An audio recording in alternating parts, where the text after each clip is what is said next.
Shane Wilson is on a whirlwind world tour. The sculpture he creates in Faro is in high demand across the ocean.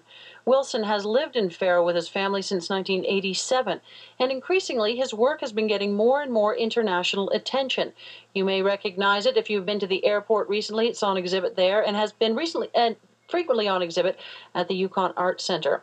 Well, now he's on his way to Barcelona, Spain for an international exhibition called Euroart 2000, and Shane Wilson joins me now. Good afternoon.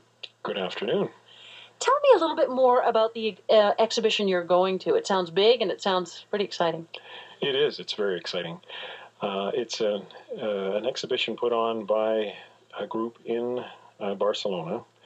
They are modeling the show after the independent artist salons of the turn of the century from Paris, in which individual artists are invited to come and show, as opposed to galleries or dealers, that sort of thing, which tends to be the case in a lot of those shows in Europe.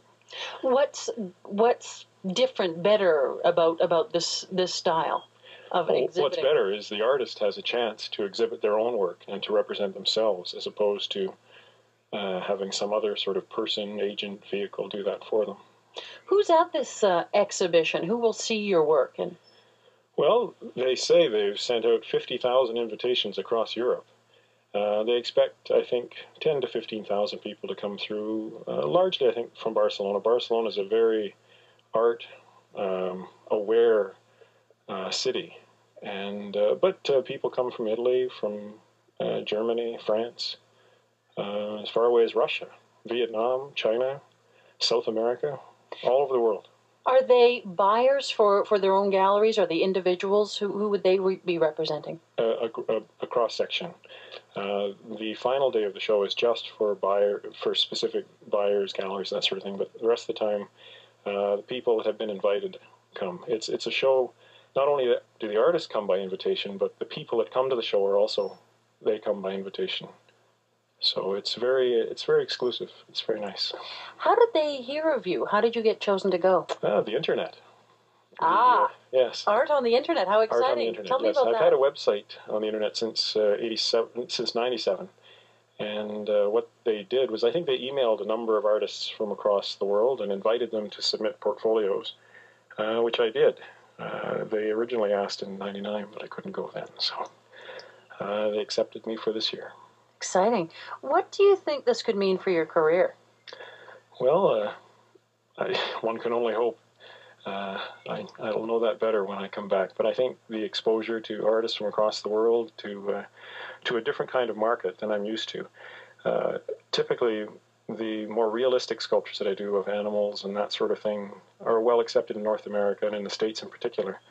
But I'm looking to develop more of the artistic side, more of the slightly abstract kinds of things that I do with antler and so on.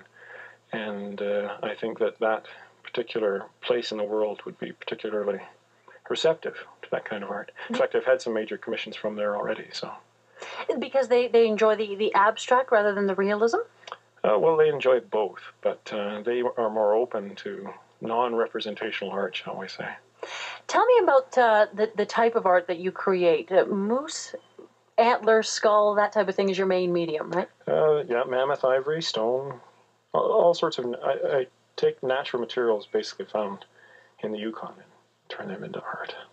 And how does that go over? I mean, where have your commissions gone in Europe? To date, primarily Italy, northern Italy. But my market to date is generally the United States, Canada. And so it's an emerging market for me.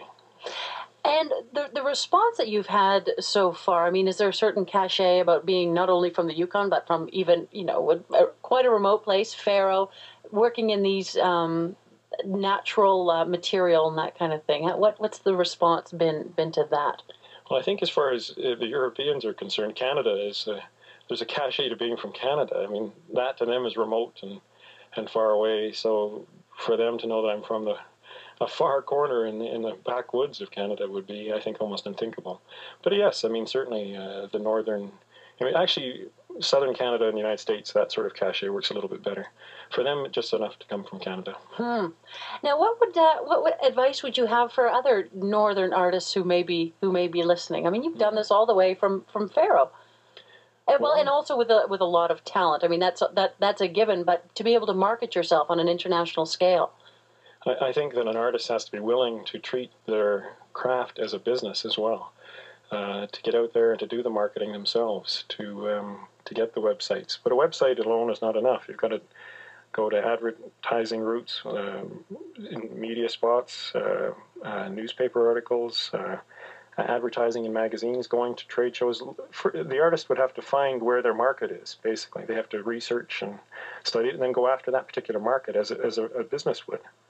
Do you think that's sometimes the shortcoming of artists? I mean, it's fabulous to focus on the art, but when the rest of it doesn't go along, can that be a holdup sometimes? Well, yes, of course. I think a lot of great artists sometimes go unnoticed or unrecognized. It's very difficult to do both. There's no question it, and it's very expensive, very costly. You have to be willing to risk a lot.